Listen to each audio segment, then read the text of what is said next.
एवं संविधान निर्माता डॉक्टर B.R. अम्बेडकर साहब को नमन करते हुए भारत भूमि को वंदन करते हुए हमारे आवामी जनता पार्टी के संस्थापक माननीय राम स्वरूप जी को नमन करते हुए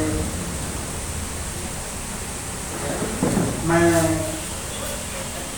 इस कार्यक्रम में उपस्थित हमारे राष्ट्रीय अध्यक्ष माननीय कामराज रणजीत जी को एवं माननीय भंटे उदयपाल जी भारती को, हमारे तमाम साथी माननीय राष्ट्रीय महासचिव जी महेंद्र कुमार जी को नमन करते हुए मैं सीतापुर लहरपुर विधानसभा से आया हूँ। मैं इस पार्टी का एक तुच्छ सदस्य सेवक हूँ। साथियों, हम आपकी ये पार्टी है, आपका जनाधार चाहती है। इसके पहले सभी लोग हमारे साथी पार्टी के विषय में बता चुके होंगे। अगर आपको भारत में सही दिशा में संविधान स्थापित करना है तो आवामी जनता पार्टी का साथ दीजिए, सदस्य बनिए और पार्टी को आगे बढ़ाइए। प्रदेश से लेकर के केंद्र तक हम और आप सभी अपनी पार्टी को बढ़ाएं। संस्थापक सदस्य, मैं क्या कहूँगी, जो पार्टी के लिए सरकार कर रही है, आप लोगों का पूरा पूरा सहयोग अगर हो तो भारत में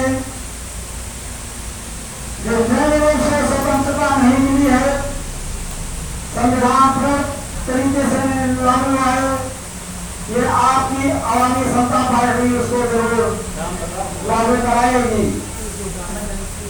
माननीय राम स्वरूप साहब की अगुवाई में जो कार्य चला था कि तुम हमें साधन को हम तुम्हें आजादी देंगे, आजादी की दूसरी लड़ाई का संघर्ष बिगड़ बच चुका था। उस समय हमारे सभी साथी इस आवामी जनता पार्टी के संस्थापक हुए और माननीय राम स्वरूप जी इसकी स्थापना के आज ये अगर आपका सहयोग पाए तो बुलंदियों में पहुंच करके भारत के 85% मूल निवासियों के जो सपने हैं और बाबा साहब का जो मिशन है, उस मिशन अधूरे मिशन को आगे बढ़ाने का कार्य करेगी। साथियों, पार्टी के दिशा निर्देश, पार्टी का जो संविधान है आपको बताया जा चुका होगा। मैं भी इस विषय पर ज्यादा नहीं बोलूंगा।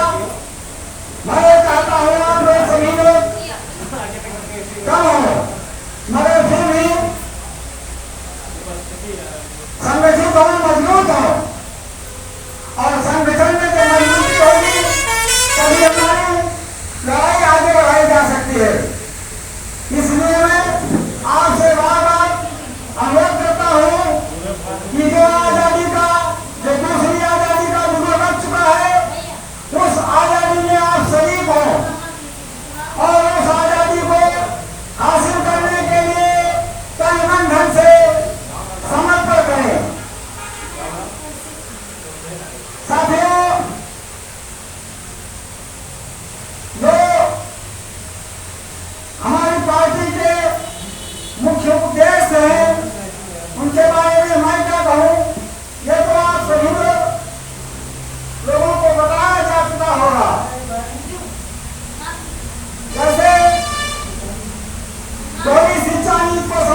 हमारी पार्टी का मुख्य लक्ष्य हम भीख नहीं मांगते, हम आपको हक देंगे, अधिकार देंगे। इसके लिए हमारी भारतीय जनता पार्टी है, इसका उद्देश्य है आपको 1 करोड़ 6 कोटि मुआवजा देना। ये 6 कोटि मुआवजा देना आप लोगों से बताएंगे। अगर वो कहेगा तो मेरे पास विकल्प है, आपकी पार्टी के पास इसका विकल्प है। ये मत सोचिए कि कहां से दिया जाएगा। आज हम इस समय प्रति परिवार 75,000 रुपया 5 साल में टैक्स देता है, जो हम नहीं समझ पाते हैं। और इस समय दिया क्या जा रहा है 2,000 रुपया मात्र। अरे गैस का दाम कहाँ है? और आप ये सोच लीजिए 2,000 रुपये में क्या कर सकता है। हमें पूरा आवास मिलना चाहिए, हमें उचित व्यवस्था पढ़ाई की मिलनी चाहिए, हमारी शिक्षा समान होनी चाहिए। चाहे मंत्री का लड़का हो, चाहे मजदूर किसान का लड़का हो, वो बराबर स्कूल में समान शिक्षा पाए। हमें ऐसी व्यवस्था लागू करना है। और ऐसी व्यवस्था कब लागू होगी? जब आपको एकजुट होकर के और